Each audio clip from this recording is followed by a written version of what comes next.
नमस्कार साथियों, आज का करंट का पहला अपडेट है। सीमा वार्ता के लिए NASA अजीत डोभाल आज चीन में। राष्ट्रीय सुरक्षा सलाहकार अजीत डोभाल 25 अगस्त 2026 को चीन पहुंचेंगे।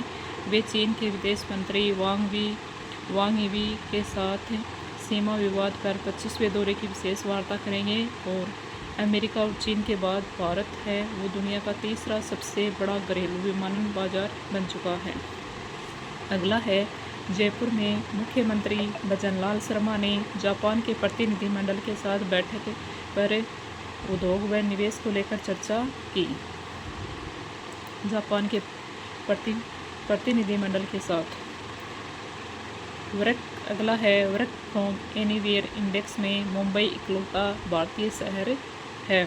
इंटरनेशनल वर्क प्लेस ग्रुप के वर्क फ्रॉम एनीवेयर इंडेक्स में मुंबई ने पहली बार जगह बनाई है और स्वतंत्र स्कोर के साथ मुंबई, लंदन व मियामी के से आगे रहा है। मुंबई शहर है वो लंदन व मियामी से भी आगे रहा है।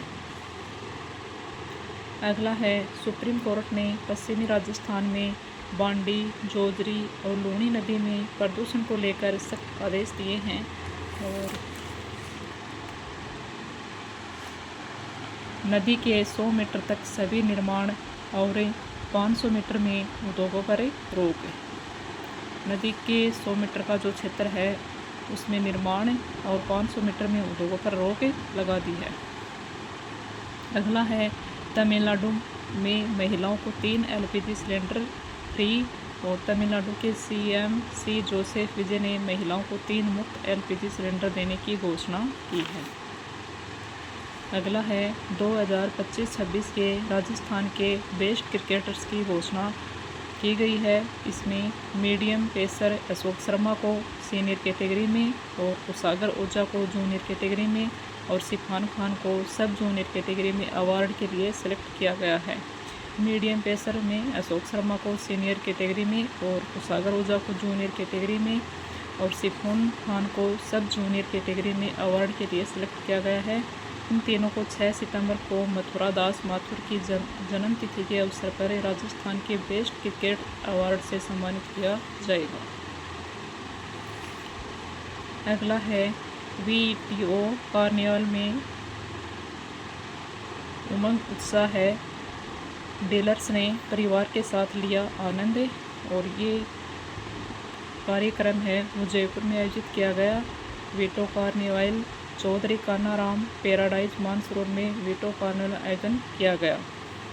वीटो डीलर्स एवं उनके परिवारों ने हिस्सा लिया।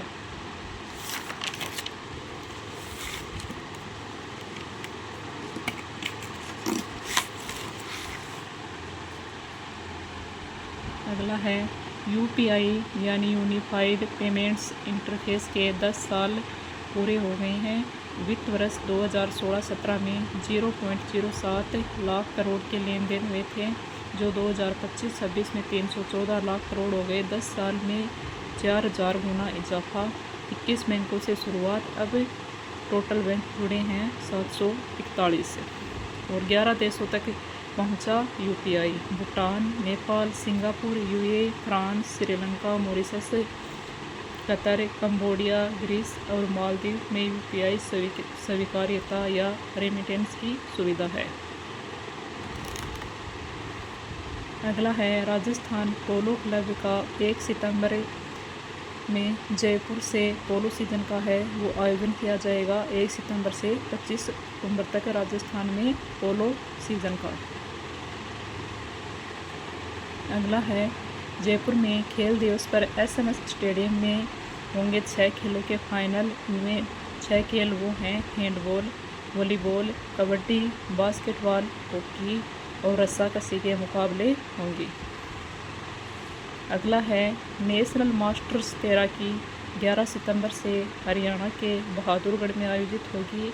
और राजस्थान तैराकी संघ के अध्यक्ष हैं वो हैं अनिल व्यास। और एशियन मास्टर्स प्रतियोगिता है वो होगी बेंगलुरु में।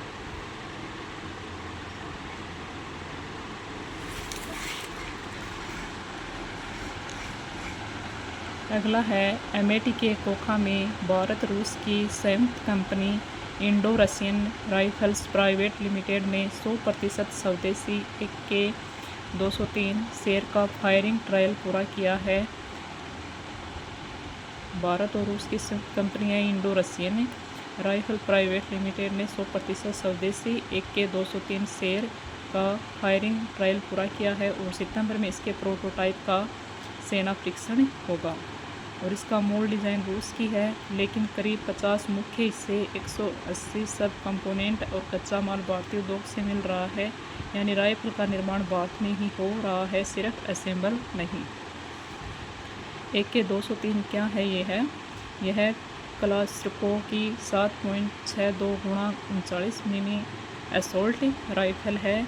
यह एक राइफल है और इसे पुरानी Indian small arms system rifle की जगह लेने के लिए तैयार किया गया है। पुरानी Indian small arms system rifle की जगह है। देश की प्रमुख स्वदेशी राइफलें हैं, वो कौन कौन सी हैं? तो वो हैं INSAS, देश की पहली स्वदेशी डिज़ाइन स्टैंडर्ड इन्फेंट्री राइफल है और इसे DRDO ऑर्डिनेंस फैक्ट्री बोर्ड ने बनाया है। और अगली है उग्रम, DRDO की 7.62 मिमी असोल्ट राइफल, जिसे आधुनिक इन्फेंट्री के लिए बनाया गया है। अगली है विध्वंस, ऑर्डिनेंस फैक्ट्री के multi calibre anti material rifle है और इसे है वो लंबी दूरी के लक्ष्यों पर है। ये विध्वंस है वो लंबी दूरी के लिए है। एक है INSAS और दूसरी है उग्रम और तीसरी वो है विध्वंस।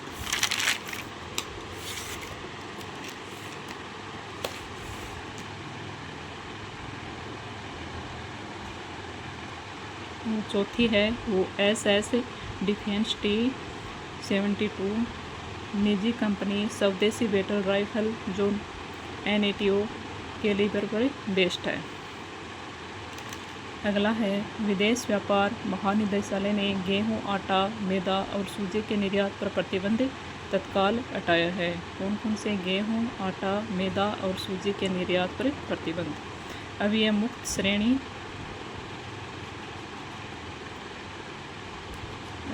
श्रेणी में होंगे। घरेलू कीमतों की आय बढ़ाने और रबी बुआई को बढ़ावा देने के लिए फैसला लिया गया है। भारत दुनिया का दूसरा सबसे बड़ा गेहूं उत्पादक है। भारत है वो दुनिया का दूसरा सबसे बड़ा गेहूं उत्पादक है। 2025-26 में रिकॉर्ड 120.6.5 मिलियन टन उत्पादन हुआ। अगला है रक्षा मंत्रालय ने DRDO की सभी पारंपरिक मिसाइल प्रणालियों की तकनीकी घरेलू कंपनियों को ट्रांसफ़र करने की मंजूरी दी है।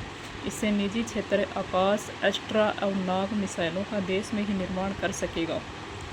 आकाश, अस्त्रा और नाग मिसाइलों का देश में निर्माण कर सकेगा। स्वदेशी रक्षा उत्पादन बढ़कर 1.78 लाख करोड़ रुपए हो गया है। स्वदेशी रक्षा उत्पादन है वो 1.78 लाख करोड़ रुपए। अगला है सूचना एवं प्रसारण मंत्रालय के प्रकाशन विभाग ने फेडरेशन ऑफ इंडियन पब्लिशर्स के excellence in book production awards 2026 में 7 पुरस्कार जीते।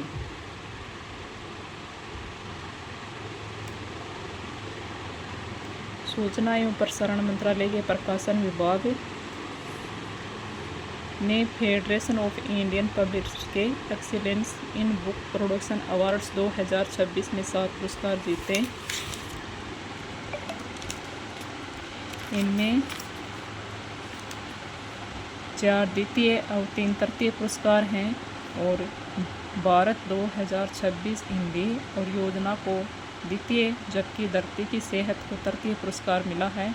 और ये सम्मान है वो हिंदी, अंग्रेजी और उर्दू में प्रमाणिक प्रकाशन के लिए मिला है।